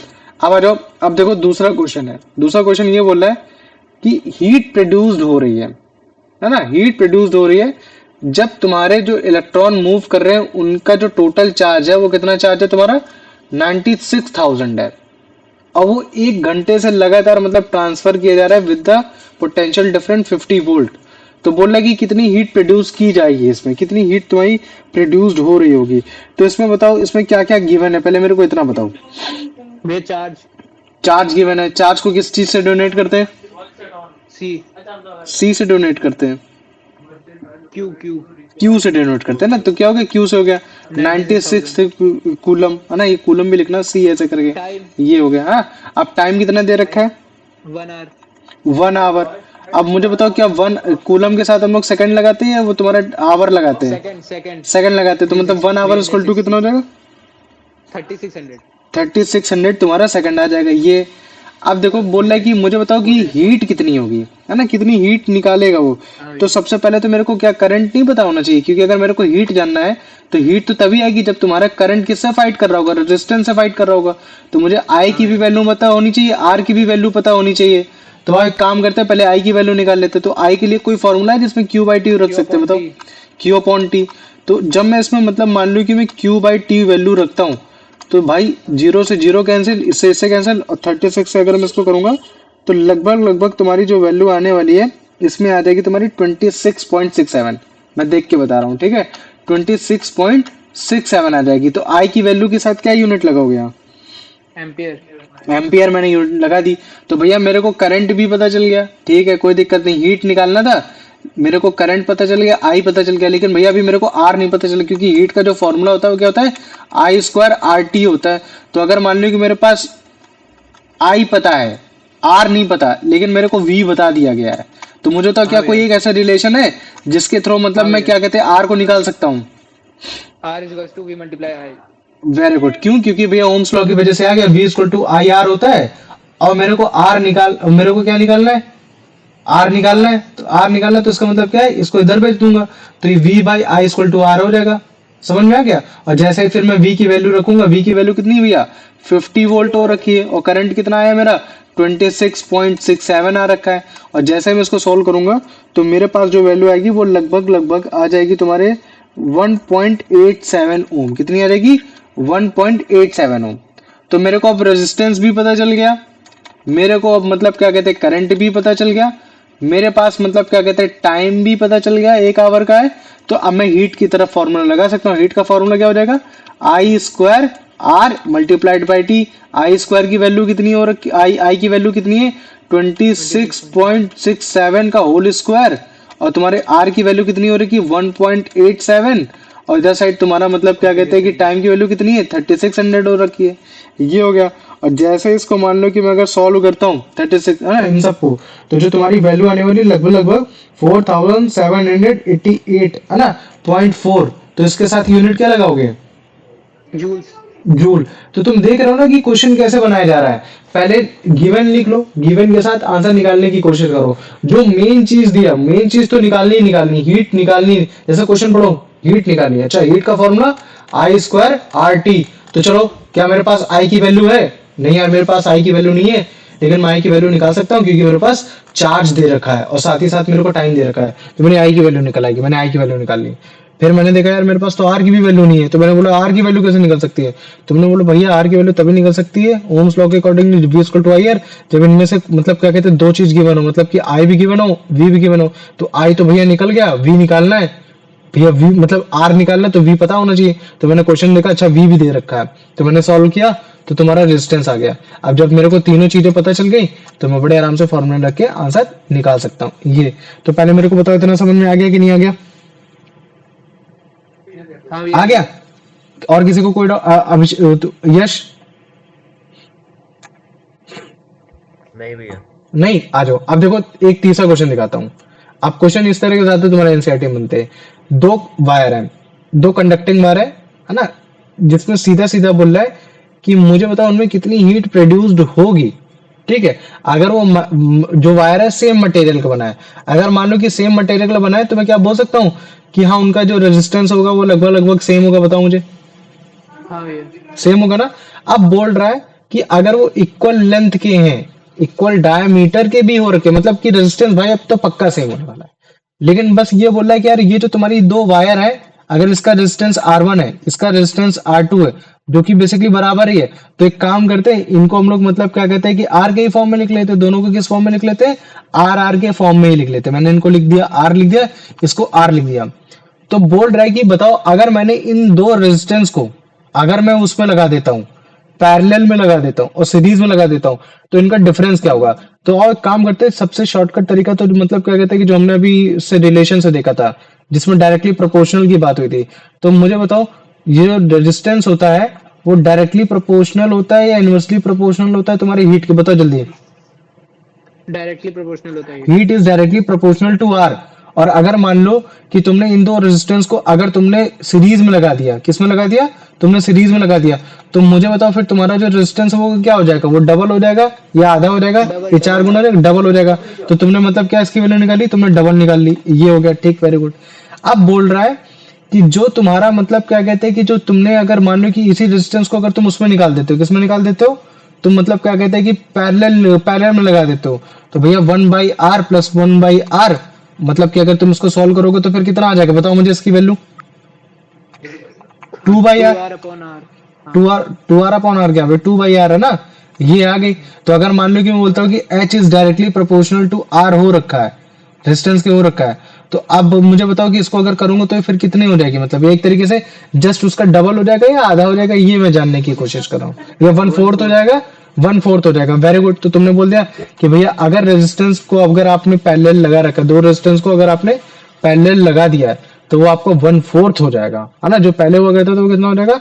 वो 1/4 हो जाएगा। तो आपने इसको बोल दिया कि हाँ भैया 1/4 हो गया। तो अभी देखो इसका रिलेशन ही निकालना है, रिलेशन निकालना है। तो अभी अगर जैसे तुम रिलेशन निकालने की कोशिश करोगे तो 2 1/4, तो अगर इसको करोगे तो 8:1 आना चाहिए, लेकिन ये गलत हो गया मेरे हिसाब से। ठीक है, ये क्वेश्चन क्या हो गया? थोड़ा सा मेरे से गलत हो गया, क्योंकि मैंने स्टार्टिंग के ही मतलब क्या कहते हैं रेजिस्टेंस जब एक था तब का नहीं निकाला, हमने दो का एक साथ निकाल दिया, है ना? समझे इस बात को? मान लो कि जब मैं बोलता हूँ कि पहले कितना था? एक था, जब दूसरा हो गया तब तुम्हारा डबल हो गया। ठीक है, ठीक वैसे जब तुम्हारा पहले था तो 1/4 था, तो जब पहले था तो तुम्हारा मतलब कितना हो गया? तुम्हारा 1/4 था, 1 मतलब 1 था, तुम्हारा कितना हो गया? 1/4 हो गया। तो उसके हिसाब से निकालना था। लेकिन तुम इसको ऐसे भी निकाल सकते हो, जैसे मान लो कि इसमें तुमको क्या क्या गिवन हो रखा है। ऑब्वियस सी बात है कि दो वायर है, इनका सेम रेजिस्टेंस है। मान लो कि मैं एक का रेजिस्टेंस ले लेता हूँ, यहाँ x ले लिया, इसका भी मैंने रेजिस्टेंस x ले लिया। तो अगर मान लो कि इसको मैं सीरीज में लगाता हूँ, सीरीज में मतलब कि भैया x plus x equal to कितना हो जाएगा भैया? 2x हो जाएगा। कितना हो जाएगा आपका? 2x हो गया। तो अब इसमें अगर मैं करंट की वैल्यू निकालूं, तो भैया करंट तो मतलब क्या जाने वाला है? I equal to V by मतलब क्या कहते हैं कि t। समझ में आ गया कि नहीं आ गया? पहले मेरे को तो V by R, sorry, I equal to कितना होता है? V by R. ये हो गया। तो भैया मैंने वोल्टेज इधर रखा, इधर साइड मैंने रेजिस्टेंस रखा, और यहाँ रेजिस्टेंस की वैल्यू कितनी आ रखी है तुम्हारी? 2x आ रखी टोटल रेजिस्टेंस की, क्योंकि मैं देखना चाह रहा हूँ कि दो डबल करने के बाद कितना होता है। तो तुमने ऐसे निकाल लिया कि हाँ भैया v/2x हो गया। ये तुम्हारे पहली बार की कंडीशन है कि जब तुम्हारा करंट फ्लो होने पे कितनी हीट जनरेट हो रही होगी, उसके हिसाब से पहले आई की वैल्यू मैंने निकालने की कोशिश की है। ये तो पहले मेरे को बताओ इतना समझ में आ गया कि नहीं आ गया जो मैंने अभी तुमको समझाया है हल्का सा? हाँ भैया।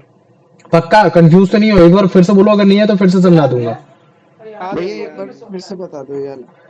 ठीक है, कोई दिक्कत नहीं। सुनो, मैं बोल रहा हूँ कि तुम्हारे पास दो, तुम्हारे पास वो हैं वायर हैं, सेम डायमीटर सेम लेंथ की, सारी चीजें सेम हो रखी हैं। ठीक है, तो मैं बोल रहा हूँ कि चलो ठीक है, अगर सब कुछ सेम हो रखा है तो मतलब कि उनका रेजिस्टेंस भी सेम हो रखा है। तो मैंने रेजिस्टेंस बता दिया कि हाँ देखो उनका रेजिस्टेंस क्या हो रखा है? सेम हो रखा है। तो बोल रहा है कि मुझे बताओ कि अगर मैं इनको पैरेलल कर देता हूँ या सीरीज में कर देता हूँ और उसके हिसाब से मुझे बताओ हीट का इनका रेशियो क्या आएगा।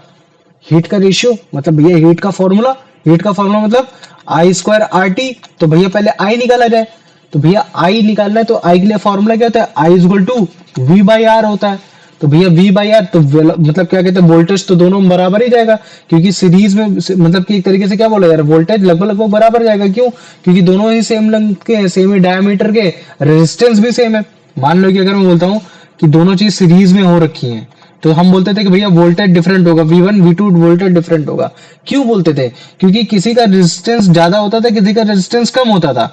लेकिन अगर मान लो कि मैं बोल देता हूं कि भैया दोनों ही चीजें सेम हो रखी हैं तो तुम्हारे V equal to V1 plus V2 basically कुछ ऐसा होगा जैसे मान लो कि 4 इक्वल टू 2 प्लस 2, मतलब कि दोनों के वोल्टेज बराबर ही होंगे। तभी हमने V की वैल्यू चेंज नहीं की, लेकिन हम लोग को R की वैल्यू पता चल गई। कैसे पता चल गई? क्योंकि अगर दोनों के रेजिस्टेंस बराबर है और दोनों के रेजिस्टेंस मेरे को टोटल रेजिस्टेंस निकालना है तो सीरीज में क्या हो जाता है, R equal to R1 plus R2 मतलब कि X प्लस X मतलब कितना हो जाएगा 2X। तो भैया पहले वाले केस में करंट जो था, जब आपका मतलब क्या कहते हैं कि आपने मतलब रेजिस्टेंस को आपने सीरीज में लगा दिया, तब आपका जो करंट आया वो बेसिकली आपका आ गया V अपॉन 2X आ गया। तो पहले मेरे को बताओ करंट की वैल्यू निकल गई। इतना समझ में आ गया कि नहीं आ गया? पहले मेरे को इतना बताओ। हाँ भैया। आ गया, ठीक है। अब हम क्या हम करते हैं, क्या आर की वैल्यू पता है? हाँ भैया आर की वैल्यू पता है हमें, 2x हो रखी है, ये भी हमें पता चल गया। टाइम हमें पता है, टाइम भी हमें पता चल गया क्योंकि हमें टी टाइम के लिए निकालना ही है कि कितने समय दोनों तक का वो रखा है। चलो कोई दिक्कत नहीं। अब हम क्या करते हैं कि इस फॉर्मूले में रखते हैं। तो जब हमने इस फॉर्मूले में रखा तो v अपॉन 2x का whole square multiplied by 2x multiplied by T, और उसको जब मैं सॉल्व किया तो मेरा कितना आ गया, v square multiplied by T upon ये तुम्हारा हो गया 2x, जो कि बेसिकली अगर तुम ध्यान से देखोगे तो ये 2x से 2x कैंसिल होने के बाद मैं यहाँ 2x लिख रहा हूँ ये। तो पहले मेरे को बताओ, ये पहले वाले केस में तुम्हारा ये जो हीट था, जब तुम्हारे दो वायर जब सीरीज में लगे तब उस केस में ये निकल कर आ गया। पहले मेरे को बताओ, इतना समझ में आ गया? इतना आया सबको? आगे भैया। आ गया, चलो वेरी गुड। अब देखो बोलते हैं कि अब मान लो कि अब करंट, अब फिर से हीट निकालना है, लेकिन इस बार केस क्या है कि भैया वो जो दो रेजिस्टेंस थे वो हमने मतलब किस में लगा दिए, पैरेलल में लगा दिए। किस में लगा दिए? पैरेलल में लगा दिए। तो भैया पैरेलल में तो वोल्टेज हमेशा ही सेम होता है, तो उसमें तो कोई दिक्कत ही नहीं है। तो भैया मैंने वो I2 निकालना है, करंट निकालना है, तो भैया वोल्टेज हमेशा सेम हो गया। लेकिन आपका जो रेजिस्टेंस होता है वो one by R is equal to 1/R1 plus 1/R2 इस तरीके से होता है। और दोनों रेजिस्टेंस अगर सेम है तो 1/x प्लस 1/x, और अगर उसको मैं सॉल्व करूंगा तो कितना हो जाएगा तुम्हारा, कितना हो जाएगा 2 अपॉन एक्स हो जाएगा। ये हो गया। तो मेरे को मतलब कि रेजिस्टेंस की वैल्यू भी पता चल गई है ना। अगर रेजिस्टेंस की वैल्यू देखी जाए तो रेजिस्टेंस की वैल्यू कितनी होगी, जैसे इसको रिवर्स कर दो मतलब कि x/2 हो जाएगी कि नहीं हो जाएगी, बताओ मुझे। हाँ भैया। रेजिस्टेंस की वैल्यू कितनी होगी, x/2 हो गई। करंट मेरे को मतलब क्या कहते हैं कि करंट मतलब कि एक तरीके से करंट मेरे को पता ही चल गया, ये कितना हो गया तुम्हारा, है ना, सिंपल सा यही। ठीक है, अगर मान लो कि इसी ये जो तुम्हारा r की वैल्यू आई है ये तुमने x/2 इधर रखा, और फिर अगर मान लो कि इसको सॉल्व करोगे तो I2 की वैल्यू कितनी आ जाएगी तुम्हारी 2v अपॉन x। इसी को किसमें इसमें कोई भी डाउट है पहले मेरे को इतना बता दो कि कैसे मैंने इसमें मतलब क्या कहते हैं कि ये तुम्हारा r की वैल्यू को पहले मैंने निकाल के यहाँ से उठा के यहाँ रख के मैंने एक i की वैल्यू निकाली है। पहले मेरे को इतना बताओ, इतना आ गया? यश आ गया। अब मैं क्या करूंगा इसी के साथ मतलब क्या कहते हैं कि आओ चलो मेरे को i भी पता चल गया और मेरे को मतलब r भी पता है और मेरे को t भी पता है। i की वैल्यू कितनी है भैया 2v अपॉन x का होल स्क्वायर, r की वैल्यू कितनी है x/2, और फिर उसके बाद मेरे t की वैल्यू कितनी है, t ही टाइम है। और अगर मान लो कि इसको मैं सॉल्व करूंगा लगभग तो ये जो सॉल्व होकर आएगा ये तुम्हारा आएगा v स्क्वायर 2t या फिर 2v स्क्वायर t अपॉन फिर ये तुम्हारा आ जाएगा x आ जाएगा। और अभी अगर मैं इन दोनों को ही डिवाइड करना है क्योंकि ये किसकी वैल्यू है, h2 की वैल्यू है, तो h1 अपॉन h2 ही करना है। तो इसका मतलब है कि इसको तुम क्या करोगे, ये तुम्हारा मतलब क्या कहते हैं v square t upon 2x upon तुम्हारा हो जाएगा ये 2v स्क्वायर t अपॉन, और ये तुम्हारा हो जाएगा x। और फिर जब तुम इसको प्रॉपर्ली सॉल्व करोगे तो ये जब तुम्हारा नीचे आएगा तो ये मल्टीप्लाइड हो जाएगा। देखो ये तो ये कैंसिल, ये से ये कैंसिल हो गया कि नहीं हो गया बताओ मुझे, ये x से x कैंसिल, और ये जब तुम्हारा 2 नीचे आएगा तो कितना हो जाएगा 4 हो जाएगा, 2 मल्टीप्लाइड बाय 2, तो ऊपर बचा 1 नीचे बचा ये। तो इसका मतलब है कि h1 अपॉन h2 की वैल्यू कितनी आ रखी है तुम्हारे 1:4 आ गई। तो ये तुम्हारा आंसर हो जाएगा। तो अब पहले मेरे को बताओ इतना समझ में आ गया कि नहीं आ गया, इसमें किसी को कोई पहले डाउट हाँ है? भैया आ आ गया। यश, यश, हाँ भैया। झूठ नहीं बोलना, सच सच बताना, आया कि नहीं आया? हाँ तो आ गया है मतलब। थोड़ा थोड़ा आया ना? ठीक है, मैं समझाता हूँ, एक बार फिर से समझाता हूँ, कोई दिक्कत नहीं है, आज लास्ट क्लास है ना इलेक्ट्रिसिटी की, जितना कंसेप्ट हम लोग समझ लेंगे उतना ही अच्छा रहेगा हम लोग के लिए। ठीक है, ये एक सेकंड, तो मैं इसको जरा रफ कर लूँ, इसी वजह से मैं यहाँ नहीं करना पसंद करता हूँ, मुझे लगता है कि डायरेक्टली, चलो अंडरस्टूड हो जाएगा इतना। ठीक है, आ जाओ। ठीक भाई, हमें निकालना है हीट है, हीट का फॉर्मूला क्या है? H equal to I square R T हो रखा है, क्योंकि हमको क्या निकालना है, दो चीजों का हीट निकालना है, एक तब जब तुम्हारे रेजिस्टेंस सीरीज में लगे हो, एक तब जब तुम्हारे रेजिस्टेंस किस में लगे हो, पैरेलल लगे हो। ये तो मतलब कि एक बार H1 की वैल्यू अलग आएगी, क्योंकि जब सीरीज में थे तो हीट ज्यादा होती है क्योंकि रेजिस्टेंस ज्यादा होता है, और एक बार जब मैं पैरेलल लगा दूंगा तो रेजिस्टेंस कम हो जाएगा, तो हीट भी मेरे को डिफरेंट आ जाएगी कि नहीं आ जाएगी? पहले मेरे को इतना बताओ, आ जाएगी ना? तो अगर ये दोनों चीजें मेरे पास डिफरेंट है तो क्वेश्चन यही बोल रहा है कि मुझे बताओ इन दोनों का रेशियो क्या होगा। तो कोई दिक्कत नहीं। अब ये पहला केस ले लेते हैं कि जब मैंने दो रेजिस्टेंस को मतलब क्या कहते हैं कि सीरीज में लगा दिया, तो भैया जब मैं सीरीज में लगा रहा हूं तो पहले आई की वैल्यू निकालूंगा, तो आई की वैल्यू कितना होगा, वी अपॉन आर होता है। तो मेरे को पता चला कि भैया वोल्टेज तो सेम होने वाला है क्योंकि रेजिस्टेंस दोनों में सेम हो गया, और रेजिस्टेंस अगर एक्स है, दूसरे का भी एक्स है, तो टोटल रेजिस्टेंस 2x हो जाएगा। तो आई की वैल्यू जो आ गई, जो पहले वाले केस में जब तुम्हारी करंट बैठ रहा था, वो I one equal to V by तुम्हारा आ जाएगा, इतना आ जाएगा। ठीक है, और फिर तुमने एच की वैल्यू के साथ जब तुमने प्रॉपरली रखा, तो ये तुम्हारी ये एच वन की वैल्यू आ गई। फिर उसके बाद तुम क्या करोगे, इस बार दूसरा केस लोगे कि मान लो कि इस बार तुम्हारे दो रेजिस्टेंस है, वो तुमने मतलब पैरेलल लगा दिए। अब अगर मान लो कि तुमने पैरेलल लगा दिए, तो इसका मतलब है कि ऑब्वियस सी बात है कि इसमें रेजिस्टेंस कम हो जाएगा। तो मैं कितना रेजिस्टेंस कम हो जाएगा, तो तुमने देखा कि भैया इसमें जो टोटल रेजिस्टेंस है वो आ रहा है x/2, और अगर रेजिस्टेंस कम हो जाएगा तो मतलब कि कहीं ना कहीं करंट ज्यादा हो जाएगा, और अगर करंट ज्यादा होगा तो करंट डिफरेंट हो जाएगा, तो तुमने I2 की वैल्यू निकाली, और जब तुमने I2 की वैल्यू निकाली तो तुम्हारी ये आ गई। तो जब तुमने इसको फॉर्मूले में रखा तो लगभग लगभग तुम्हारे ये आ गया। तो ये तब केस है जब तुम्हारा करंट डिफरेंट तरीके से बह रहा था, जब तुम्हारा रेजिस्टेंस थोड़ा सा कम था, क्योंकि तुम्हारा पैरेलल लगा हुआ था, मटेरियल रेजिस्टेंस कैसा लगा था, तुम्हारा पैरेलल लगा हुआ था। और पहला वाला केस तब था जिसमें एच की वैल्यू, जो H1 की वैल्यू थी, वो तब अलग थी क्योंकि उसमें करंट थोड़ा अलग बह रहा था, क्योंकि उसमें जो तुम्हारे रेजिस्टेंस लगे थे वो तुम्हारे सीरीज में लगे थे। तो ये दोनों के हमने क्या किया, रेशियो निकाल लिया। जैसे हमने रेशियो कट किया तो हमारा ये आ गया 1/4 के टर्म में आ गया। तो पहले मेरे को बताओ इतना समझ में आ गया कि नहीं आ गया? ये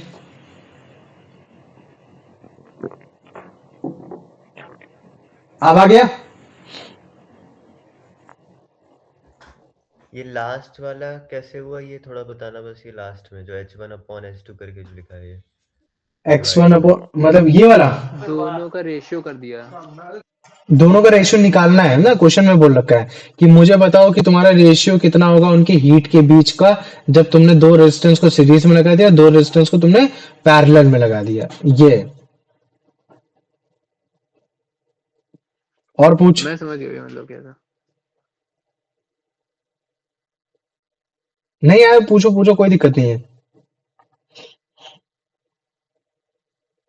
आया समझ में? हाँ भैया। आ गया, चल ठीक, कोई बात नहीं। अब देखो, एक सेकंड मैं देख लेता हूँ टाइम कितना हो। टाइम अभी 1 घंटा है, अभी आधा घंटा और लगेगा। ठीक है, ठीक, आ जाओ। मैं बोल देता हूँ, अब एप्लीकेशंस की बात कर देते हैं, जो सबसे लास्ट ही टॉपिक है। ठीक है, कि मान लो कि अगर करंट की वजह से हीट जनरेट हो रहा है तो भैया क्या क्या एप्लीकेशंस हो सकते हैं, है ना? हीट तो जनरेट हो रही है, वो तो हम देख रहे हैं, नाइक्रोम वायर में हीट जनरेट हो रही है, क्या हम उसका फायदा उठा सकते हैं? तो तुमने पहली बात पहले समझ लिया था कि हाँ भैया बिल्कुल फायदा उठा सकते हैं। हम ऐसे अप्लायंस बना सकते हैं जो बेसिकली आपके डायरेक्टली मतलब क्या कहते हैं, करंट को हीट में कन्वर्ट कर दे रहे हैं, क्योंकि उनमें रेजिस्टेंस ज्यादा है। तो उस हीट से हम बहुत चीजें कर सकते हैं। हम मतलब क्या कहते हैं, कपड़ों को प्रेस कर सकते हैं, केटल्स के थ्रू हम लोग खाना बना सकते हैं, टोस्ट को गर्म कर सकते हैं, ओवन के रूप में काम कर सकते हैं, रूम हीटर के रूप में काम कर सकते हैं, गीजर के रूप में काम कर सकते हैं, जहां जहां मतलब क्या कहते हैं हमारी हीट की रिक्वायरमेंट होगी वहां वहां। हाँ, और ज्यादातर जैसे भी इनमें अप्लायंसेस होंगे उनमें रेजिस्टेंस हाई होगा, और रेजिस्टेंस किस कंडक्टर में हाई होता है? जो भैया ज्यादातर आपके नाइक्रोम्स वाले एलॉयज होते हैं, या फिर जो आपके मेटल एलॉय होते हैं। जैसे इसको देखो, ये क्या है तुम्हारा, ये आयरन है। तो देखो ये मेन फाउंडेशन आयरन तो नहीं है कि कैसे बनता है, लेकिन ये पुरानी टेक्नोलॉजी, तो इसमें ध्यान से देखो कुछ नहीं है। क्या है ये? बेसिकली नाइक्रोम ही वायर तो है, कि इस नाइक्रोम वायर के साथ तुम मतलब क्या करोगे, एक एल्युमिनियम वायर को अटैच करोगे, एल्युमिनियम वायर या फिर मतलब कॉपर की वायर से, जहां से करंट आ रहा होगा। और जब वो करंट आ रहा होगा तो वो बेसिकली आपके नाइक्रोम वायर में जब जाएगा करंट, तो करंट को लगेगा रेजिस्टेंस बहुत ज्यादा है, तो वो क्या करेगा, हीट को जनरेट करेगा।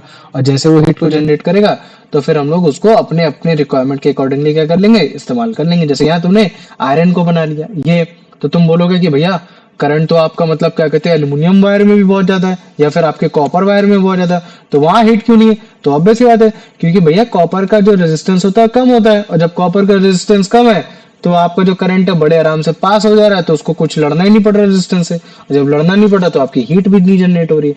तो इसी वजह से जितने भी ऐसे तुम्हारे मेटल एलॉय होते हैं जिनमें रेजिस्टेंस ज्यादा होता है, तो करंट तुम्हारा जब जाएगा तो लड़ेगा, लड़ने की वजह से उसमें एक हीट जनरेट होते हुए हमको दिखाई देगी। ये तभी जो तार जो लगी हुई होती है उसमें कॉपर की, उसमें हमको हीट नहीं दिखाई देता, लेकिन जो अंदर नाइक्रोम वायर होता है उसमें हमको एक प्रॉपरली एक हीट होते हुए हमको दिखाई देता है। ये तो पहले मेरे को बताओ इतना समझ में आ गया कि नहीं आ गया? ये पहला वाला यूसेज आ गया भैया।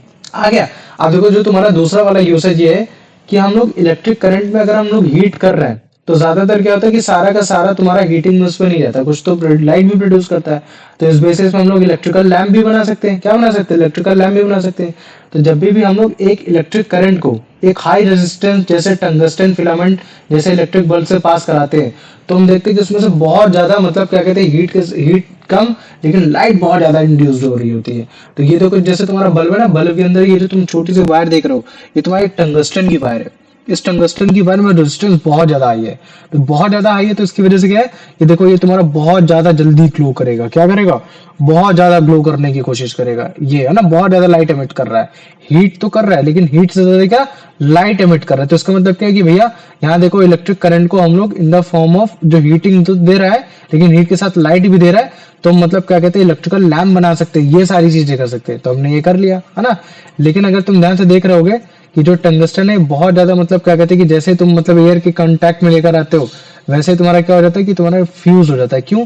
क्योंकि देखो ये मेटल है, मेटल को अगर ऑक्सीडाइज करोगे, ऑक्सीजन की प्रेजेंस में बर्न करोगे, तो वो क्या बना देगा? मेटल ऑक्साइड बना देगा। और मेटल ऑक्साइड थोड़ी ना बर्न करता है ना।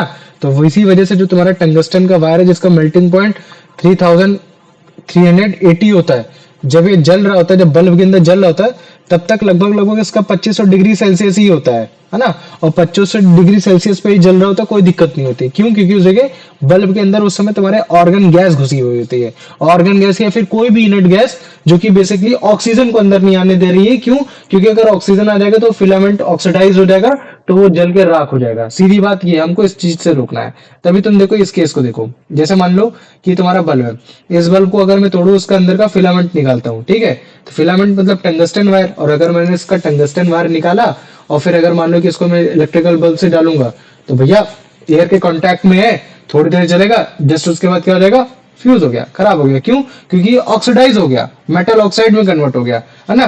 तुम्हारे ये जो टंगस्टन था जिसको डब्ल्यू से डोनेट करते वो तुरंत ऑक्सीडाइज हो गया। तो भैया एक काम करते, इसकी एयर को मतलब क्या कहते हैं ऑक्सीजन को जाने ही नहीं देते, ऑक्सीजन को जाने नहीं देते। कैसे? भैया बल्ब से ऑक्सीजन ही मतलब एयर ही को हटा दो सीधा सीधा, तो काम चल जाएगा। लेकिन उस समय फिर तुम्हारा वो जो होता है ना बेसिकली मतलब क्या कहते हैं जो प्रेशर होता है वो बैलेंस नहीं होता। एक बल्ब के अंदर का प्रेशर एक बल्ब के बाहर का प्रेशर बैलेंस नहीं होता, तो बल्ब फट भी सकता है। ये अभी जैसे तुम इस केस में देखोगे तो इसमें क्या किया है कि ये लिक्विड नाइट्रोजन है। अगर जैसे मान लो कि दूसरा बल्ब था, इसमें दूसरे बल्ब का फिलामेंट तोड़ के लिक्विड नाइट्रोजन में डाला, तो लिक्विड नाइट्रोजन क्या कर रहा है? वो तुम्हारे ऑक्सीजन को हटा दे रहा है, और जब ऑक्सीजन को हटा दे रहा है तो तुम देखो फिलामेंट देखो काफी देर तक जला और जलता रहेगा जब तक ऑक्सीजन मतलब क्या कहते हैं आएगा नहीं। ये तो पहले मेरे को बताओ, एक बल्ब के अंदर जो तुम्हारा ऑर्गन गैस होती है या फिर जो भी इनर्ट गैस होती है उसका काम क्या होता है? ये चीज समझ में आ गया कि नहीं आ गया? कि वो बस केवल उसके अंदर ऑक्सीजन नहीं रखना चाह रही है ये, क्योंकि अगर ऑक्सीजन आ गया तो फिर मतलब क्या कहते हैं कि वो जो फिलामेंट है जो टंगस्टन है वो ऑक्सीडाइज हो जाएगा, जिसकी वजह से वो तुम्हारा बर्न हो जाएगा, जल्दी हो जाएगा, फिर तुम्हारा वो कहीं ना कहीं से टूट के फिर तुम्हारा वो जलेगा नहीं। ये तो पहले मेरे को बताओ इतना समझ में आ गया कि नहीं आ गया? आ गया भैया। आ गया ना। इसी वजह से मतलब क्या कहते हैं कि जितने भी तुम्हारे मतलब क्या कहते हैं कि ये जो अंदर साइड, फिर तुम यही बोलोगे कि भैया काम करो कुछ ही मत डालो अंदर, कुछ भी मत करो।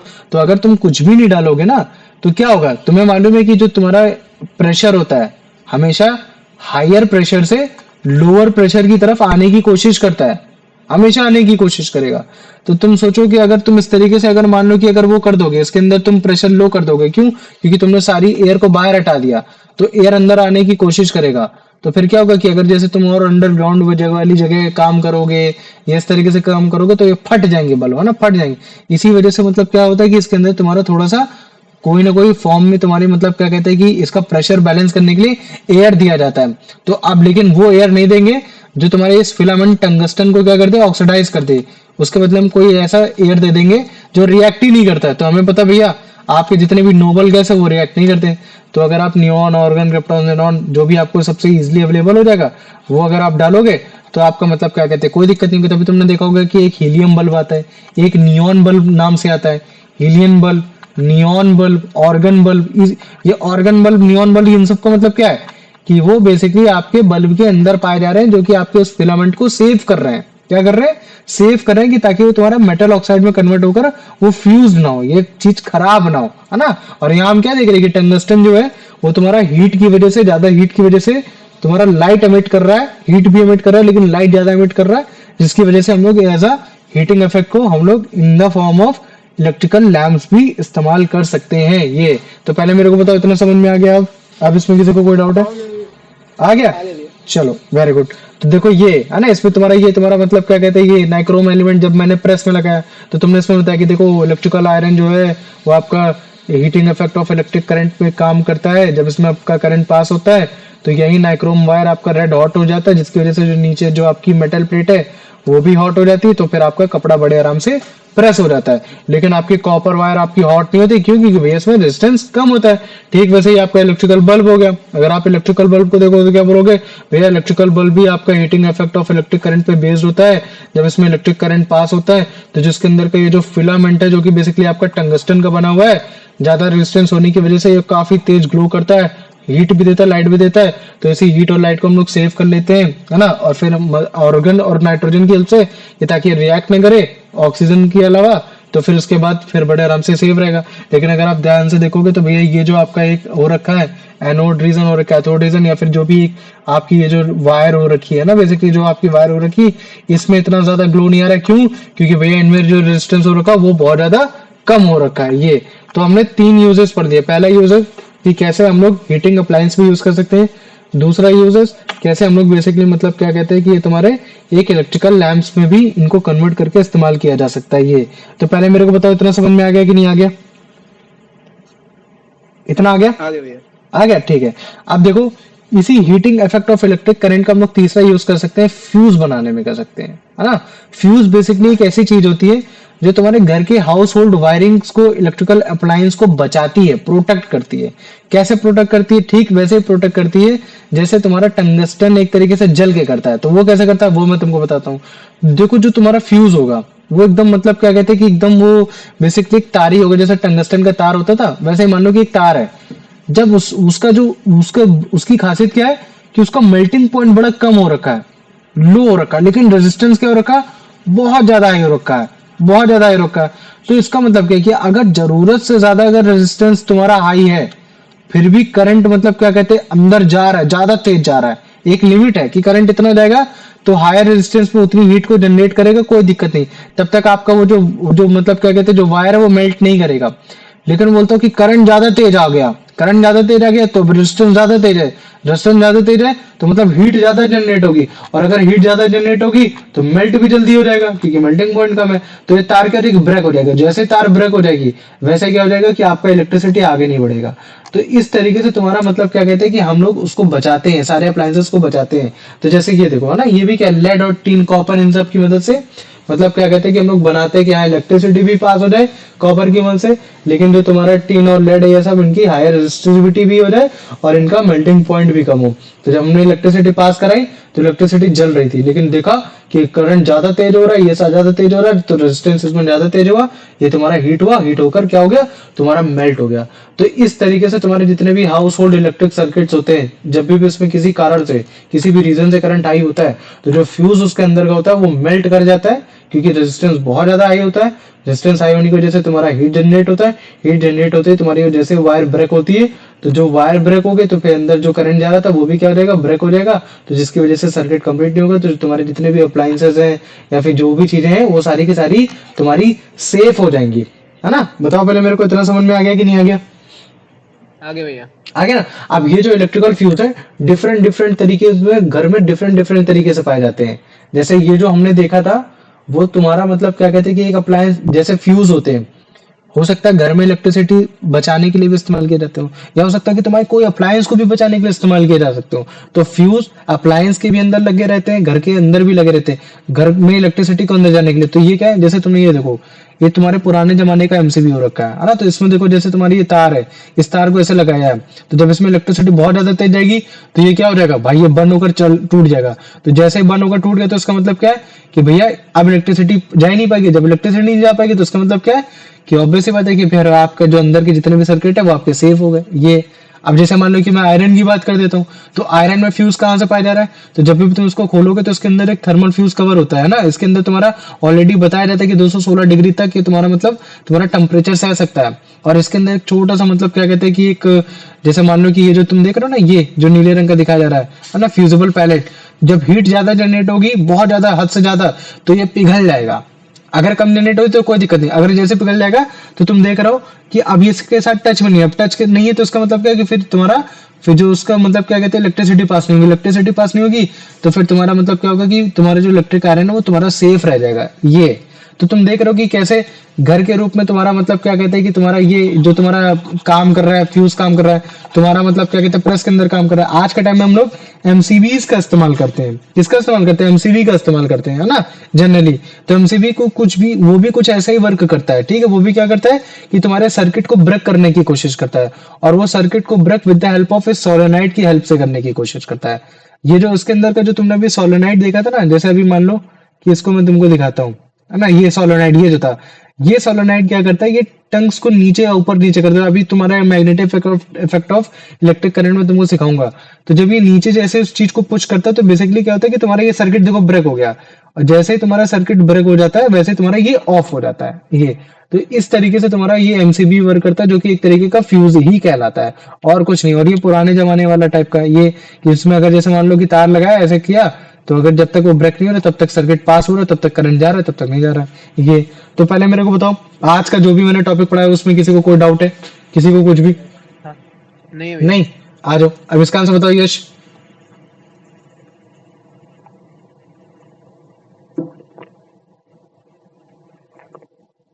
यश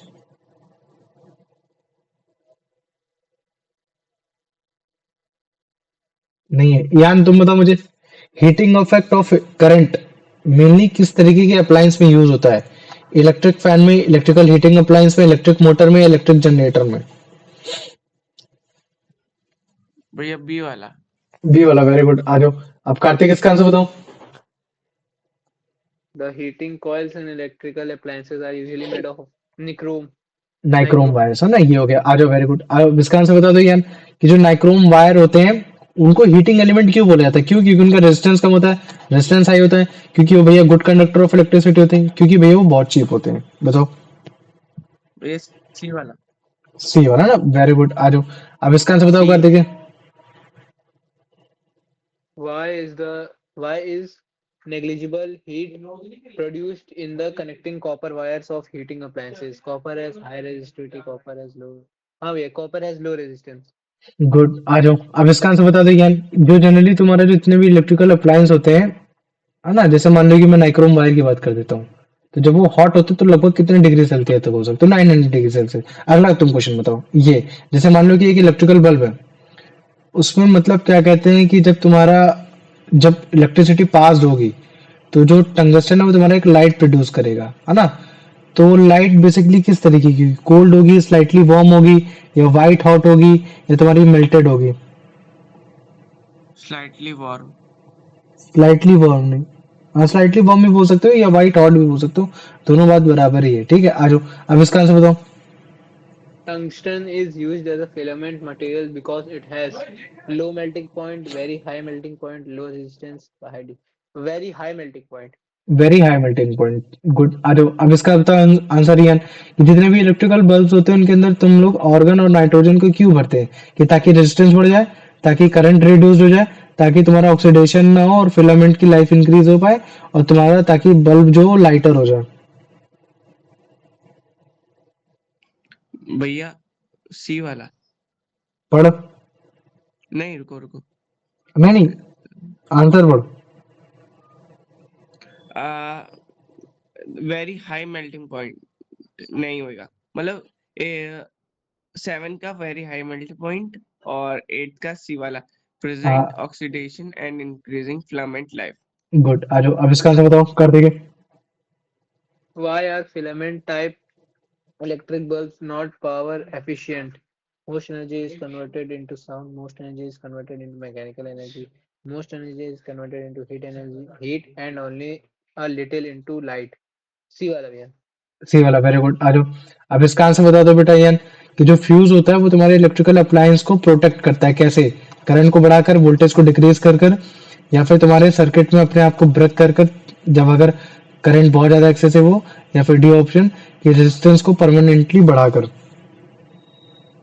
भैया सी वाला melting the breaking the circuit when the current become. Good है ना, ये हो गया। आ जाओ अब मैं कुछ क्वेश्चन लिख देता हूँ, ठीक है, आज के। जैसे ये हो गया, पहला क्वेश्चन हो जाएगा।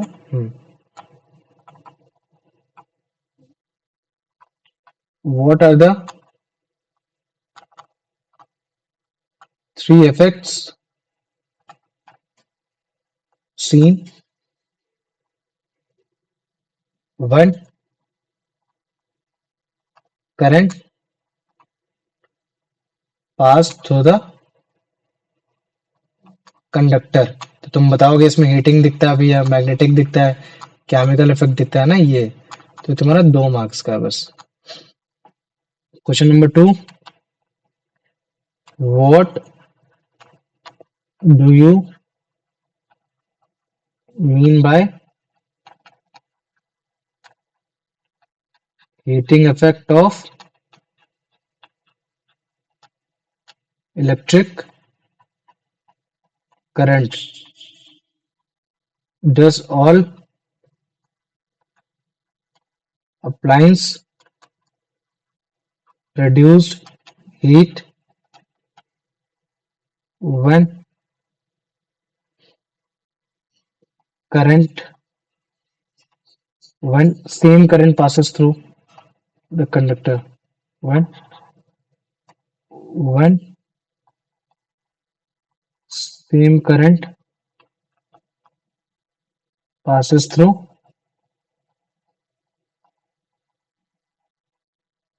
different appliance, कंडक्टर नहीं होता है ना, ये हो गया। 3 मार्क्स का हो गया, ठीक है। क्वेश्चन नंबर 3, डेरिवेशन ऑफ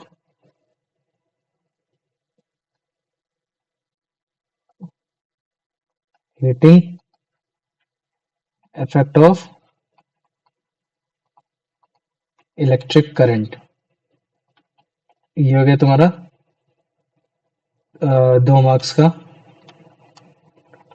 ठीक है। Also show in terms of power. ये हो गया, क्वेश्चन नंबर 3 हो गया। अब आ जाओ क्वेश्चन नंबर 4 लिख देता हूँ, ठीक है। Make a numerical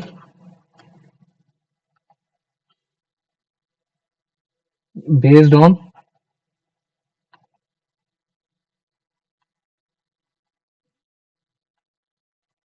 heating effect when charge charge दिया होगा तो फिर मतलब, ठीक है, रेजिस्टेंस एंड टाइम गिवन, ठीक है। चार्ज भी दिया और रेजिस्टेंस भी और टाइम भी दिया, ऑल्सो वोल्टेज, क्योंकि बिना उसके निकाल ही नहीं पाओगे, है ना। ये 200 नंबर तुम्हारा करंट दिया हो, वोल्टेज दिया हो, ठीक है, करंट दिया हो, वोल्टेज दिया हो और टाइम दिया हो, है ना। ये तो ये है तुम्हारा 3 मार्क्स का, और ये है तुम्हारा 3 मार्क्स का। Question number 5, what are the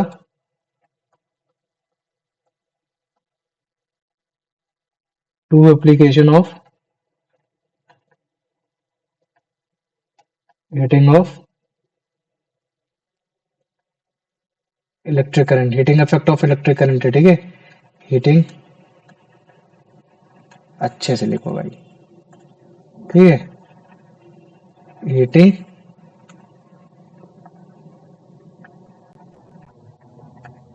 effect of electric current, और वो दो एप्लीकेशन कौन कौन सी है? आयरन और फ्यूज। तुम्हारा 3 मार्क्स का हो गया, ठीक है। तो क्वेश्चन नंबर 6, बल्ब वाला नहीं दिया। हाँ अभी लिखा, how bulb works, how it is not converting current into total heat, how it is preventing to oxidized। ये तुम्हारा 3 मार्क्स का है, ठीक है। तो पहले मेरे को बताओ, इन 6 क्वेश्चन में किसी को कोई डाउट है? नहीं भैया, नहीं। यान, पहले वाला क्वेश्चन क्या था भैया? पहले वाला क्वेश्चन ने बोला कि मेरे को 3 इफेक्ट बताओ जब करंट किसी भी कंडक्टर से पास होता है, तो बोलोगे भैया हीटिंग इफेक्ट देखने को मिलता है मेरे को, हाँ भैया। है ना, मैग्नेटिक इफेक्ट देखने को मिलता है मेरे को, ठीक है, और मेरे को केमिकल इफेक्ट देखने को मिलता है, बस काम खत्म। दूसरा क्वेश्चन बोल रहा है कि तुम heating effect of electric current से क्या मतलब समझते हो, है ना, क्या सारे के सारे तुम्हारे अप्लायंसेस सब के सब मतलब क्या कहते हैं, तुम्हारे मतलब क्या कहते हैं कि अगर सेम करंट अगर पास हो रहा है तो क्या हीट प्रोड्यूस करेंगे? Does all the appliance produce same heat, है ना, सेम हीट, सेम हीट, ठीक है। डज, है ना, ऑल द, है ना, प्रोवाइड द सेम हीट, ठीक, इसको हटा दो, ये हो गया।